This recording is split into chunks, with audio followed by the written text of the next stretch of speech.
Hello students, आज की class में आपका स्वागत है। पिछले वीडियो में हमने भूमि और मृदा के बारे में पढ़ा है। इस वीडियो में हम जल के बारे में पढ़ते हैं। जल एक महत्वपूर्ण नवीकरणीय प्राकृतिक संसाधन है।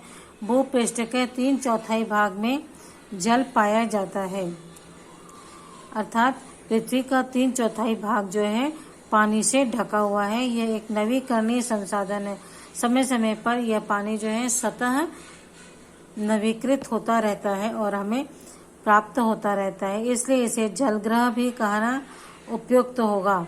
लगभग 3.5 अरब वर्ष पहले जीवन आदि महासागरों में ही प्रारंभ हुआ, ऐसा माना जाता है।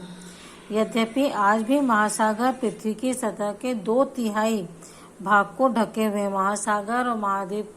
महासागर और सागर जो है आज भी पृथ्वी के 2/3 भाग को ढके हुए हैं और विविध प्रकार के पौधों और जंतुओं को बढ़ने में मदद करते हैं। महासागरों का पानी खारा होता है, लवणीय होता है और यह मानवीय उपयोग के लिए उपयुक्त नहीं होता। अलवणिक पानी जो है केवल 2.7% ही उपलब्ध है। इसका लगभग 70% भाग बर्फ के रूप में हिमानियों में बर्फ के रूप में ढका हुआ है। हमारे पृथ्वी का 3/4 भाग कितना है? पानी है। उसमें से भी 2/3 भाग जो है वह महासागरों से ढका हुआ है। केवल 2.7% पानी ही हमारे पीने योग्य है। इस 2.7% पानी का 70% भाग जो है बर्फ के रूप में पहाड़ों पर ढका हुआ है और हिमानियों के रूप में उपलब्ध है, जो अंटार्कटिका, ग्रीनलैंड और पर्वतीय प्रदेशों में पाया जाता है। अपनी स्थिति के कारण ये मनुष्य के पहुंच के बाहर है, क्योंकि हिमालय से निकलने वाली या हिम नदियों की जो बात यहाँ कही गई है, वह पानी हमारे पीने योग्य नहीं होता है। अपनी स्थिति के कारण मनुष्य की पहुंच से यह पानी जो है बाहर है। केवल 1% अलवणीय जल है जो कि मानव के लिए, मनुष्य के लिए उपलब्ध है और वह मानव उपभोग के लिए उपयुक्त है।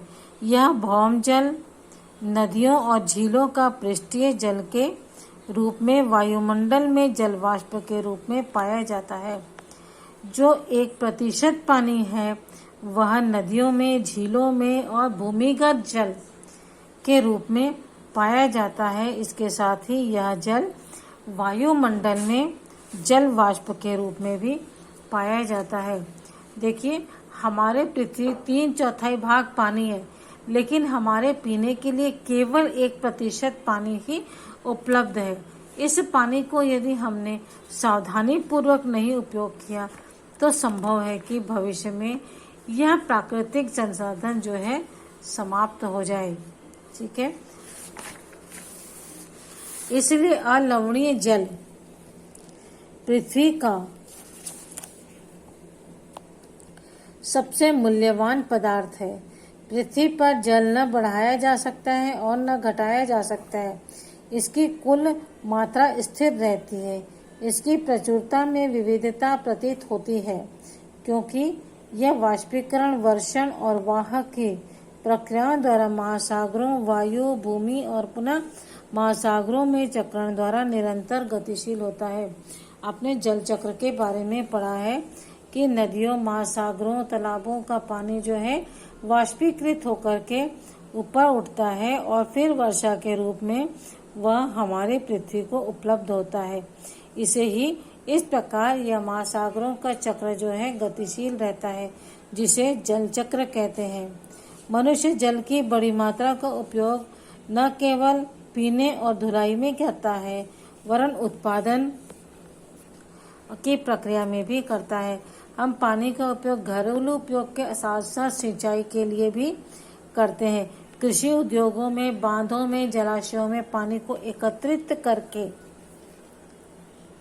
विद्युत उत्पादन करना, सिंचाई करना, इन सब कार्यों के लिए विद्युत का उपयोग किया जाता है। जल स्रोतों के सूखने अथवा जल प्रदूषण के कारण अलवणीय जल की आपूर्ति की कमी के मुख्य कारक बढ़ती जनसंख्या, भोजन और नकदी फसलों की बढ़ती मांग, बढ़ता नगरीकरण और बेहतर होता जीवन स्तर है।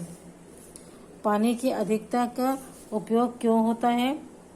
जल के स्रोत सूखने अथवा जल प्रदूषण के कारण अलवणीय जल जो है की आपूर्ति की कमी होती है। क्यों होती है आपूर्ति की कमी? इसका मुख्य कारण है बढ़ती जनसंख्या और भोजन और नकदी फसलों की बढ़ती मांग। नकदी फसलें कौन सी हैं?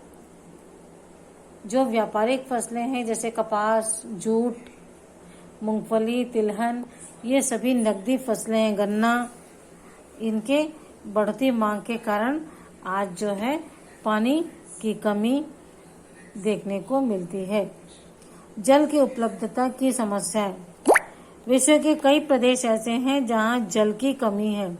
अधिकांशतः विदेशी देश हैं जहां पर पानी की कमी पाई जाती है, जैसे अफ्रीका, पश्चिमी एशिया, दक्षिणी एशिया, पश्चिमी संयुक्त राज्य अमेरिका के भाग, मैक्सिको, दक्षिण अमेरिका के भाग और संपूर्ण ऑस्ट्रेलिया अलवणीय जल की आपूर्ति की कमी का सामना कर रहा है। ये विदेशों में के जो देश हैं यहाँ पर अलवणीय जल यानी मीठा पानी जो पीने योग्य हो उसकी कमी का सामना कर रहे हैं। ऐसी स्थिति में अपने देश को बचाने के लिए आवश्यक है कि हम पानी का सदुपयोग करें। ये देश ऐसे जलवायु प्रदेश में स्थित है जहां अक्सर सूखा पड़ता है। इसमें जलाभाव की अधिक समस्या बनी रहती है। इस प्रकार जल का अभाव मौसमी तथा वार्षिक वर्षण में विविधता के परिणाम स्वरूप हो सकता है। जलाभाव की समस्या क्यों होती है? पानी की खपत अधिक है और पानी की उपलब्धता कम हो, इस कारण भी यहाँ पर पानी की समस्या होती है। मौसम और वार्षिक वर्षा जो है बहुत कम है।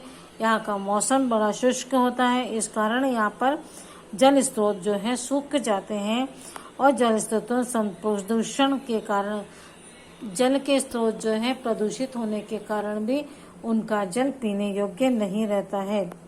जल संसाधनों का संरक्षण। आज पूरे विश्व को इस बात की आवश्यकता है कि जल के स्रोतों तक को शुद्ध और उनकी समस्याओं को समाधान करें, शुद्ध जल रखें और जल स्रोतों की बड़ी समस्याओं को सुविधा या उन्हें दूर करने का प्रयास करें।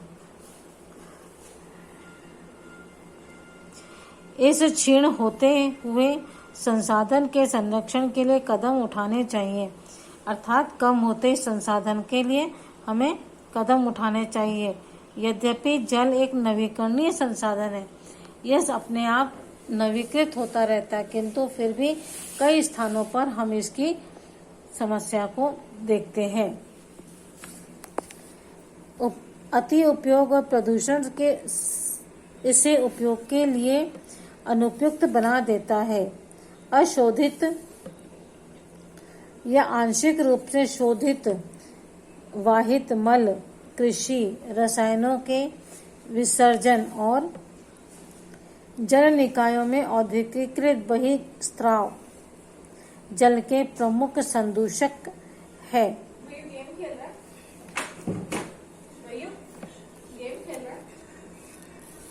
जल का अति उपयोग और प्रदूषण जो है पानी को उपयोग के लायक नहीं बताता है, या पानी को आंशिक रूप से कुछ शोधित करके उसे उपयोग में लाया जाता है, जो कि पानी पीने योग्य नहीं होता है।